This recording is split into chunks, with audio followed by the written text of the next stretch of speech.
Bonjour, bienvenue à cette capsule du chapitre 4. Donc, ce qu'on va voir dans cette capsule-ci, c'est les différentes catégories de réactifs. Donc, comme vous voyez dans le chapitre 4, là, on décortique vraiment les types de réactions. Donc, c'est quoi une réaction, l'énergie associée aux réactions, les intermédiaires réactionnels. Et maintenant, on regarde les types de réactifs ou les catégories de réactifs. Vous allez voir, essentiellement, il y en a trois catégories. Il y en a deux qu'on utilise plus souvent. Il y en a un troisième qu'on utilise un peu moins, mais on le présente quand même, parce qu'on va le revoir dans le chapitre 6. Donc, je vous amène à mon PowerPoint. Donc, toujours dans le chapitre 4 qui concerne la réactivité chimique. Donc, les réactifs, on les classe en fonction de leur capacité soit à donner des électrons ou à recevoir des électrons. Donc, c'est vraiment la grosse caractéristique du réactif, là, savoir s'ils donnent ou s'ils reçoivent. Oups. Donc, il y en existe trois sortes. Donc, les réactifs qu'on appelle électrophiles. On a déjà vu ce terme-là dans une capsule précédente. Donc, électrophile veut dire quoi? Ça veut dire que votre réactif est attiré par les charges négatives, donc par la partie négative du substrat. C'est ce qu'on appelle aussi un acide de Lewis. Donc, lui, il aime recevoir les électrons. Donc, en général, les électrophiles vont être positifs ou ils vont être carencés en électrons. Donc, on va les définir tout à l'heure. Votre réactif peut être au contraire nucléophile. Donc, un nucléophile veut dire attiré par les noyaux ou attiré par les charges positives. Donc, en général, c'est des réactifs qui ont déjà beaucoup d'électrons, qui sont très fortement chargés en électrons. Donc, on appelle ça aussi des bases de Lewis, parce qu'ils ont tendance à donner des électrons. Acide de Lewis reçoit les électrons, bases vont donner des électrons. Et vous avez un troisième type qu'on va rencontrer un peu moins souvent cette session-ci, les réactifs radicalaires. On en parle parce qu'on en voit dans le chapitre 6. Donc, électrophile, donc attiré par les électrons, donc par des parties négatives. Nucléophile, il est attiré par des parties positives. Et réactif radicalaire, donc on va voir tantôt qu'est-ce que ça veut dire. Donc, on va voir chacune de ces trois catégories-là un peu plus de façon spécifique, là. Donc, électrophile, comme on l'a mentionné, c'est un réactif qui est attiré par les charges négatives. Donc, si vous avez un substrat, l'électrophile va avoir tendance à aller s'accrocher à la partie négative du substrat. Donc, qu'est-ce que les réactifs électrophiles? Donc, vous en avez trois catégories. Donc, ça peut être les cations, donc les atomes ou les groupes d'atomes qui sont chargés positivement. Ça peut être les atomes ou les groupes d'atomes avec une charge partielle positive. Donc, votre groupe d'atomes peut être neutre, mais à l'intérieur de votre réactif, à l'intérieur de votre réactif, il y a une charge partielle positive. Ou ça peut être les atomes ou les groupes d'atomes avec un octet incomplet. Donc, octet veut dire 8. On se rappelle qu'en général, les atomes veulent toujours avoir 8 électrons, mais il y a des atomes qui sont quand même stables, même s'ils n'ont pas 8 électrons. Donc, ceux qui ont des octets incomplets sont aussi considérés comme des réactifs électrophiles. Donc, on va les voir en détail. Donc, vous avez ici deux exemples de cations. Donc, l'ion NO2+. Pourquoi l'azote est plus? Parce que si on regarde sa charge formelle, 5 électrons de valence, moins 4 liaisons, moins 0 double libre, ce qui fait plus, donc 5 moins 4. Donc ici, c'est un réactif électrophile parce qu'il est attiré par la partie négative. Donc lui, il est positif, là, il a besoin d'électrons. Même chose pour l'ion oxonium, donc H3O+. Pourquoi il est plus? Bon, l'oxygène, normalement, c'est 6 électrons de valence, moins 3, moins 2 ici, donc ce qui fait plus 1. Donc, comme il est chargé positivement, ce réactif-là va être attiré par les charges négatives. Donc, c'est pour ça que c'est un réactif qu'on dit électrophile. Donc, il aime avoir des électrons. Donc, il en manque. Ici, vous avez des exemples avec des charges partielles. Donc, où sont vos charges partielles? Donc, dans HCl et dans RCO. Donc, il faut regarder les différences d'électronégativité. Le Cl il est plus électronégatif que l'hydrogène. Donc, la charge partielle négative est sur le chlore, la charge partielle positive est sur l'hydrogène. Donc, cet hydrogène-là, étant donné qu'il est positif, c'est la partie électrophile de votre réactif. Donc ici, là, c'est comme si le H va avoir tendance à aller s'accrocher à une partie négative de votre substrat. Ici, dans RCO, votre oxygène il est plus électronégatif que le carbone. Donc, dans cette molécule-là, l'oxygène est partiellement négatif, le carbone est partiellement positif. Donc, dans ce réactif-ci, le carbone, c'est un électrophile. Il est attiré par les électrons. Ça va? Donc, ça peut arriver, comme j'ai dit, que votre molécule soit neutre, mais qu'elle soit quand même considérée comme un électrophile. Donc, il peut y avoir une partie de votre réactif qui est électrophile, qui va être attirée par des électrons. Les espèces avec des octets incomplets, on va peut-être un peu moins les rencontrer cette session-ci. J'en parle quand même parce que c'est quelque chose qui existe là. Donc, on se rappelle qu'en général, les atomes ont tendance à vouloir avoir 8 électrons. Dans certains cas, ils sont stables quand même s'ils n'en ont pas 8. Donc, vous voyez ici que l'aluminium, autour de lui, il n'y a seulement que 2, 4, 6 électrons. Donc, l'aluminium a un octet incomplet. Donc, l'aluminium, c'est un électrophile. Donc, il va avoir tendance à facilement recevoir des électrons pour arriver à 8. Même chose ici pour le zinc. Donc, vous voyez autour du zinc, il y a 2, 4 électrons. Il en manque 4 pour arriver à 8. Donc, le zinc, c'est un électrophile. Il a tendance à attirer vers lui les électrons parce qu'il est en déficit électronique. Donc, c'est les 3 catégories d'électrophiles. Donc, ceux qui ont une charge positive, donc les cations, ceux qui ont une charge partielle positive à l'intérieur de leur molécule, ou ceux qui ont un octet incomplet, donc qui ont moins que 8 électrons lorsqu'ils sont sous forme moléculaire. Donc, vous avez ici un exemple de réaction. Donc, vous avez votre substrat à gauche, vous avez votre réactif qui est ici. On voit que c'est une réaction d'addition. Donc, on se rappelle des types de réactions. Addition parce qu'on passe d'un lien double à un lien simple. Donc, vous avez votre substrat, vous avez votre réactif électrophile. Donc, vous voyez que c'est un cation, donc il est attiré par les électrons. Donc, si on regarde la réaction, qu'est-ce qui va se passer? Bien, il faut se rappeler que c'est toujours les électrons qui bougent. Donc, dans ce cas-ci, si on veut faire bouger les électrons, c'est la liaison double qui va aller chercher l'hydrogène. Comme l'hydrogène ne peut pas avoir plus que 2 électrons, bien, la liaison HO va aller sur l'oxygène. Okay, donc, pour l'instant, on ne vous demande pas de faire ça, là, ça s'en vient dans la section suivante. Il faut juste une petite introduction au mécanisme. Là. Donc, on se rappelle que c'est toujours les électrons qui bougent. Et comme c'est une addition d'un réactif qui est électrophile, bien, cette réaction-là, on va dire que c'est une addition électrophile. Donc, on se rappelle que dans le cas des additions et des substitutions, il faut spécifier c'est de quel type. Donc, dans ce cas-ci, mon réactif est électrophile. Donc, on va dire que c'est une addition qui est électrophile.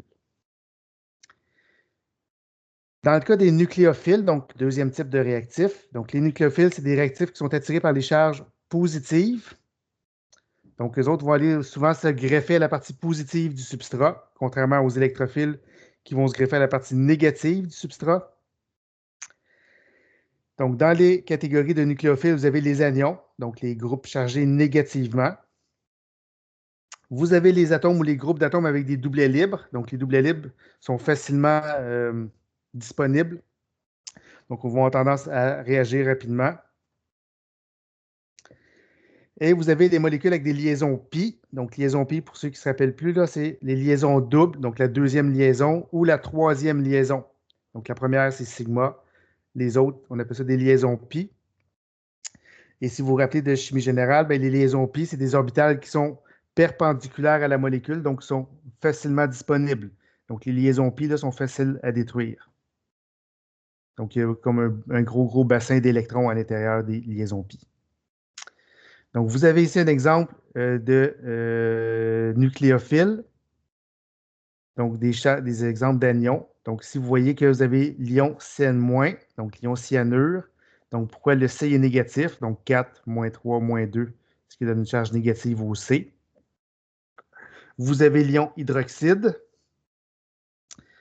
donc même chose pour l'oxygène, 6, -6, -1, ce qui donne une charge négative à l'oxygène. Donc, comme ces ions-là sont négatifs, bien, ils vont avoir tendance à aller s'accrocher à la partie positive du substrat. Donc, c'est ce qu'on appelle des nucléophiles, qui vont chercher des charges positives ou des parties positives. Vous avez d'autres exemples ici de nucléophiles. Donc, c'est des espèces avec des doublets libres. Donc, comme j'ai mentionné, les doublets libres sont plus disponibles. Donc, ils ont tendance à réagir plus que les liaisons. Donc, si vous avez des molécules avec des doublets libres, généralement, ça va être des nucléophiles. Donc, les doublets libres vont avoir tendance à s'accrocher à la partie positive du substrat. Et vous avez des molécules avec des liaisons pi. Donc, c'est ce que je mentionnais tantôt. Liaison pi, c'est la deuxième liaison, ou la troisième s'il y en a trois. Donc, si la deuxième, vous avez une sigma, une pi, et si vous avez une sigma et deux liaisons pi. Donc, lorsque vous avez des liaisons multiples, ces réactifs-là peuvent souvent être des nucléophiles. Donc, la liaison double ou la liaison triple, là, elle a beaucoup d'électrons. Même chose ici, beaucoup d'électrons. Donc, ces électrons-là vont être attirés par la partie positive du substrat. Donc, on se rappelle que ça, c'est le réactif, là. Donc, le réactif va aller attaquer le substrat. Vous avez ici un exemple. Donc, vous partez ici d'une fonction cétone auquel vous rajoutez un réactif. Donc, vous voyez que c'est un anion. Et la liaison double disparaît au profit d'une liaison simple, ici. Donc, c'est une réaction qu'on appelle d'addition, double à simple. Et comme mon réactif, c'est un nucléophile, donc c'est ce que je marque ici. Donc, vous avez votre substrat, vous avez votre réactif nucléophile. Donc, si vous regardez le mécanisme, c'est toujours les électrons qui bougent. Dans le cas du nucléophile, souvent, ça va être les électrons du nucléophile qui vont aller attaquer. Ils vont aller attaquer où? Donc, sur votre cétone, vous avez une différence d'électronégativité. L'oxygène plus électronégatif, carbone moins électronégatif. De sorte que la partie négative du nucléophile va venir attaquer le carbone qui est partiellement positif. Donc, le mécanisme, qui n'est pas à savoir pour l'instant, là, ça va être comme ça ici. Mais comme le carbone ne peut pas faire 4 liaisons, il y a une liaison qui va s'en aller sur l'oxygène. Donc, cette réaction-là, on appelle ça une réaction d'addition, mais une addition nucléophile, parce que le réactif qu'on donne ou qu'on ajoute, c'est un nucléophile. Donc, c'est une addition nucléophile. Les nucléophiles, on va les détailler un petit peu plus. On va savoir lesquels sont plus forts, lesquels sont moins forts. Ça va être pratique pour les chapitres qui s'en viennent. Vous allez voir, ce n'est pas tellement compliqué. Donc, la force du nucléophile dépend de plusieurs facteurs. J'en nomme quelques-uns. Il y en existe d'autres. Je nomme les principaux qui vont nous servir. Donc, la concentration de la charge négative du nucléophile. Donc, plus votre composé est chargé, bien, plus votre nucléophile est fort. L'électronégativité de l'atome. Donc, lorsque vous avez deux atomes, deux molécules pareilles, ou similaires plutôt, l'électronégativité va venir influencer la force du nucléophile. On va en parler ça aussi. Et la taille du nucléophile. Donc, plus votre nucléophile est gros, mais ça a un impact sur sa force. Donc, on va revoir ces trois items-là en détail. Donc, concentration de la charge négative. Donc, c'est le premier critère que vous devez regarder si vous devez comparer des nucléophiles. Si vous avez deux nucléophiles, donc il y en a un avec une charge négative, puis l'autre est neutre, mais celui qui a la charge négative va toujours être plus fort que celui qui est neutre. Okay, donc, ça, c'est le critère de base, là. Peu importe les critères que je vais nommer après. Donc, s'il y en a un avec une charge, va toujours être plus fort que celui qui n'a pas de charge. Donc, vous avez un exemple ici. Vous avez un réactif avec une charge négative. Vous avez un réactif avec des doublets libres, mais pas de charge négative. Donc, les deux, ce sont des nucléophiles, donc charge négative, puis l'autre avec des doublets libres. Par contre, celui qui a une charge, toujours plus fort que celui qui n'a pas de charge. Donc, celui qui a une charge négative, là, je vais spécifier. Donc, la charge négative, c'est toujours un meilleur nucléophile que celui qui n'a pas de charge. Donc, lui, c'est un nucléophile qui va être plus fort. Lui, c'est un nucléophile qui va être moins fort. Donc, on va voir que dans certaines réactions, on a avantage à prendre un nucléophile qui est fort. Dans d'autres réactions, on a avantage à prendre un nucléophile qui est moins fort. Donc, on va voir ça un petit peu plus tard. Donc, pour l'instant, gardez l'idée, si votre nucléophile a une charge, il est toujours plus fort que celui qui n'a pas de charge. Donc, ça, c'est votre critère numéro 1. Deuxième critère, donc l'électronégativité. On vous dit que plus l'atome est électronégatif, donc plus il a tendance à garder pour lui les électrons, il est plus électronégatif, donc moins il va être fort. Okay? Puis c'est logique, là. S'il veut garder les électrons, bien, il a moins tendance à vouloir les donner. Donc, vous avez ici, exemple, deux molécules neutres. Donc, on ne comparera pas un chargé avec un neutre, là, parce que le chargé va toujours être plus fort. Donc, deux molécules neutres. Les deux, c'est des nucléophiles. Donc, vous voyez que lui a un doublet libre, lui a un doublet libre. Donc, pour les comparer, ce qu'on va faire, on va regarder l'électronégativité de l'atome qui comporte le doublet libre. Donc, on va comparer l'électronégativité du N avec l'électronégativité du O. Vous voyez que le N il est à 3,4, donc j'ai pris ça dans un tableau. Le O est à 3,44. Donc, qu'est-ce que ça vous donne comme information? Ça veut dire que le O il est plus électronégatif, donc il a tendance à plus garder les électrons pour lui, il les attire plus. Donc, s'il attire plus les électrons pour lui, bien, il a moins tendance à les donner. Puis comme on est dans des nucléophiles qui veulent donner des électrons, bien, le NH3 va avoir tendance à plus donner ses électrons que le H2O. Donc, c'est pour ça que le NH3, c'est un nucléophile qui est plus fort que l'eau. Donc, premier critère, je répète, les charges. S'il y en a, c'est toujours plus fort. Si c'est pareil, à ce moment-là, vous regardez l'électronégativité. Celui qui est le moins électronégatif, il est plus fort. Un autre exemple, donc on compare deux molécules chargées. À ce moment-là, on regarde l'atome qui a la charge. Donc, dans ce cas-ci, on regarderait le C avec le O. Donc, comme les deux sont chargés, on ne peut pas différencier à cause de la charge. On va différencier à cause de l'électronégativité. Le C, son électronégativité, c'est 2,55. Le O, son électronégativité, 3,44. Donc, ça veut dire que l'oxygène, lui, a plus tendance à vouloir garder les électrons pour lui. Le C a plus tendance à vouloir les laisser partir. Donc, le C est un meilleur nucléophile que le O. Donc, c'est ce que j'indique ici. Le CH3- est un nucléophile plus fort. Le OH- est un nucléophile moins fort. Donc, ça, c'est le deuxième critère. Charge, si c'est pareil, électronégativité. Et on en donne un troisième, la taille. Donc, plus votre nucléophile il est gros, si on regarde les générales, plus il est gros, bien, moins il va tendance à voir aller réagir. Il est tellement gros qu'imaginez que c'est comme pas un missile, là, mais c'est comme une voiture. Là. Si elle est grosse, là, elle va voir moins rentrer dans le substrat. Elle est trop grosse, elle est trop volumineuse. Donc, ça va être plus difficile de cibler un point d'impact en particulier. S'il est petit, bien, il va se faufiler plus facilement. Donc, vous avez deux exemples. Donc, encore une fois, les charges sont là, donc on ne peut pas les différencier. Les atomes sont pareils, donc on ne peut pas les différencier. Donc, le troisième critère, la grosseur. Donc, lui, il va se faufiler moins facilement sur le site où il va attaquer. Lui, il va se faufiler plus facilement. Donc, le OCH3 est un meilleur nucléophile que cette grosse bébelle-là. Donc, on dit que lui a de l'encombrement stérique, donc il est très encombré. Donc, ça veut dire qu'autour de la charge, là, il y a beaucoup, beaucoup de choses. Tandis que lui, autour de la charge, il n'y a pas grand-chose, donc la charge, elle peut rentrer facilement. Donc, lui, c'est un nucléophile qui est moins fort. Lui, c'est un nucléophile qui est plus fort. Ça va. Donc, premier critère, la charge. Si c'est pareil, électronégativité. Si c'est pareil, à ce moment-là, on regarde la grosseur. Plus il est petit, plus il est fort. Il existe d'autres facteurs qu'on ne verra pas dans cette capsule-ci. Puis je pense qu'on ne verra même pas durant la session. Il y a peut-être juste les effets électroniques qu'on va parler prochainement. Sinon, les autres, on n'en tiendra pas vraiment compte. Là, polarisabilité, énergie de solvatation, force de liaison sigma. Là. Donc, vous allez voir ça quand vous ferez votre bac en chimie à l'université. Pour l'instant, on se concentre sur des facteurs là, charge, électronégativité et grosseur. Effets électroniques, on va y revenir prochainement. C'est le seul qu'on va revoir. Donc, ça, c'est pour les nucléophiles. Réactifs radicalaires, donc je passe rapidement. On va y revenir plus dans le chapitre 6.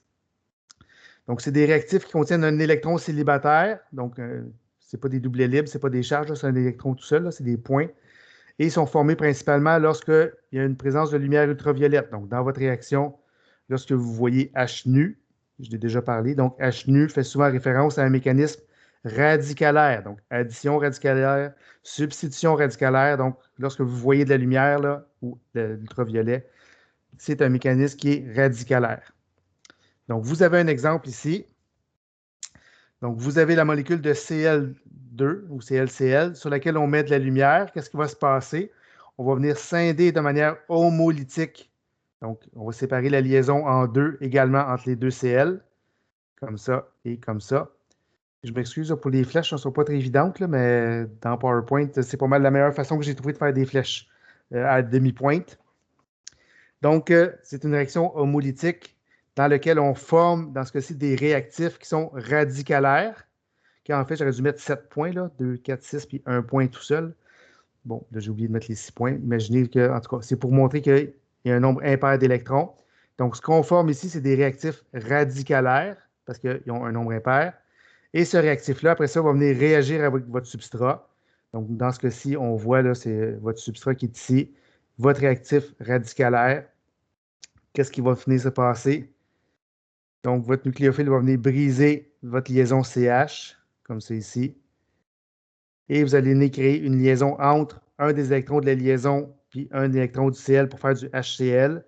Et un des électrons de la liaison va venir se placer sur le carbone pour faire un substrat ici carboné. Là, on a vu les intermédiaires réactionnels. Donc, c'est un intermédiaire radicalaire. Donc, je passe rapidement là, pour les nucléophiles radicalaires. C'est juste dans ce cas-ci montrer que ça existe. Donc, je pense que c'est tout. Oui. Donc, si on résume rapidement, là, 3 types de réactifs: électrophiles, nucléophiles, radicalaires. Électrophiles sont attirés par les électrons. Donc, c'est les charges positives, les charges partiellement positives ou les déficits en électrons, là, les octets incomplets. Les nucléophiles sont attirés par les charges positives, donc les anions, ceux qui ont des doublets libres ou ceux qui ont des liaisons pi. Et dans les forces de nucléophiles, vous avez en premier critère s'il y a une charge, pas de charge. Si les deux sont pareils, vous regardez l'électronégativité. Le plus électronégatif, il est moins fort. Le moins électronégatif, il est plus fort. Et si ça, c'est pareil, à ce moment-là, vous regardez la grosseur. Donc, plus il est encombré, moins il est fort. Et vous avez le réactif radicalaire à la fin. Donc, ça termine cette capsule-ci sur les types de réactifs. Vous avez dans votre manuel des tableaux avec différents exemples. Là, vous pourrez aller les voir. Là. Donc, des différents types d'électrophiles, différents types de nucléophiles. Mais vous avez quand même l'idée générale de à quoi ça peut correspondre. Donc, on se retrouve dans une prochaine capsule.